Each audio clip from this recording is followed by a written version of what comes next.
So magandang araw mga kababayan. So update ako sa aking kamatis ulit ngayon, no? 2 buwan na ito ngayon. So talagang kapal na siya mga kababayan, fully matured na yung kanya, yung mga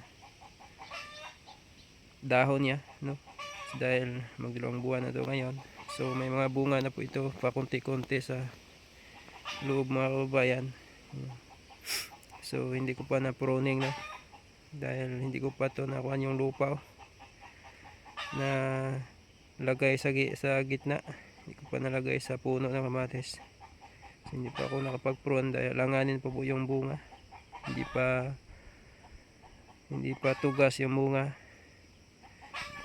So maliit pa yung bunga na iba. So bawal muna mag-prune para hindi siya masira, no? Kailangan muna palakihin yung mga bunga niya.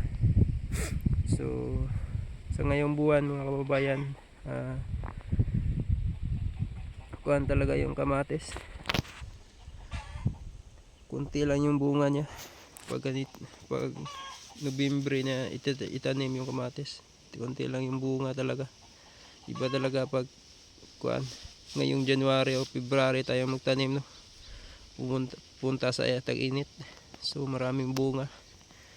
So katulad nito mga kababayan, no? Nobyembre ko ito natanim, no? So pigaw siya. Mahina yung bunga niya dahil hindi nga yung maganda yung panahon. Pag umulan, palagi na ng umulan. Pag init, wala na rin yung ulan. Tuloy-tuloy na lang init. Ilang linggo bago balik yung ulan, no? So napakahirap yung timpla ng panahon pag ganitong buwan. Mas maganda pag papunta ng summer, no?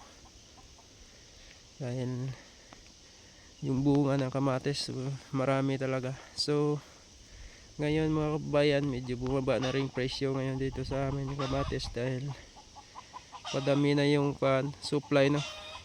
Parami na supply dahil wala namang bagyo. Matagal na walang sakuna, no? Walang mga bagyo na darating na malakas. So ang ibang lugar nakapag-ani na, no?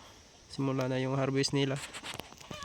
So tuloy-tuloy na to hanggang summer, no? Parami na yung kamatis. So sana makaabot pa ito sa magandang presyo, no? O hindi masyadong mababa na presyo. Kasi pag summer na pupunta na talaga sa tag-init, parami na yung supply, no? Pumunta na yun sa ating mura na presyo ng kamatis. So 2 buwan to ngayon sa dapat nakakuha na ako nito. Naka-harvest na ako. Unang harvest. Kasi yung kamatis pag maganda yung tubo talaga, 2 buwan lang, no? Makapitas na tayo. Makapagsimula na tayo sa pag-harvest. 2 buwan. Kasi pag pigaw yung tubo, yung palaging nabansot, no? Talagang delay yung harvest natin. Nasa 2 buwan na kalahati hanggang 3 buwan bago maka-harvest, no? Pag hindi maganda yung pag-alaga, lalo na sa panahon, no? So yun mga kababayan, pag ganito yung kamatis, ganito yung edad ng kamatis, so hindi ka na mahirapan sa pag-alaga masyado dahil matured na yung dahon niya, matured na yung mga sanga. So hindi na madali sa dapuan ng mga sapat ng mga piste, no? Hindi na mahirap pag ganito yung edad ng kamatis. Iba pag maliit pa, so kailangan mo talaga na alagaan na maayos. Ito may sprayhan lang 2 beses sa isang linggo, okay na po ito. Kahit wala ng foliar, no? Wala ng foliar, sapat lang na abono at saka fungicide, pesticide, yun lang ay okay na po. Dahil yung mga putot na yan, yung mga bulaklak na yan, pag sufficient yung abono natin, yung fertilizer na nilagay natin. So talagang matutuloy yan. Nasa kuan na kasi yun eh. Nasa nutrients kasi yung nakasalalay yung kuan yan eh. Yung pagkapit niya. So ang iba nag-apply ng foliar. So napakagastos na po, no? Dagdag sa gastos. Okay lang yun pag papunta sa tagmahal yung kamatis. Pero pag mura, talagang lugi ka mga kababayan. Yun o. Yun ang bunga. So pag ma-prune ko to yung dahon sa baba, so diyan na makikita yung mga bunga niya. So kunti lang po yung bunga nito mga kababayan. Hindi katulad dati sa aking kamatis na marami-rami yung bunga. Dahil tag-init ngayon, June ko natanim.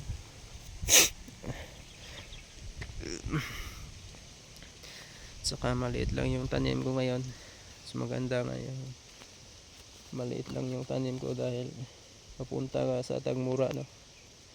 Punta sa barato na presyo ang kamatis. Mahirap pag malawak, doon na tayo magtanim ng malawak pag papunta na sa tag-ulan. Mag-alternate muna tayo ng ibang tanim, no? Hindi tayo mag-asa sa isang crops lang o kamatis lang lamang.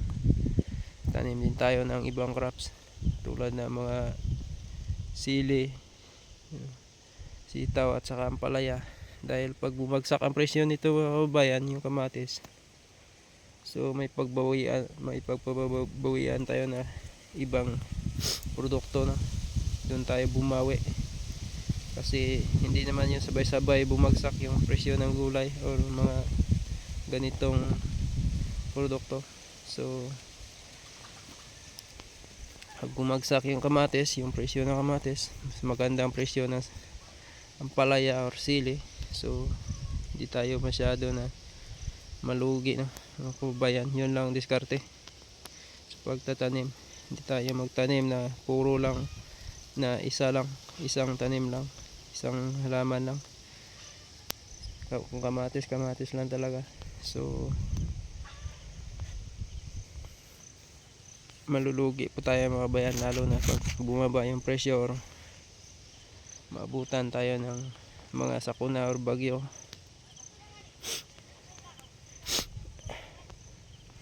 So dito lang tayo mga kababayan sa aking pag-update sa aking kamatis, no? So salamat.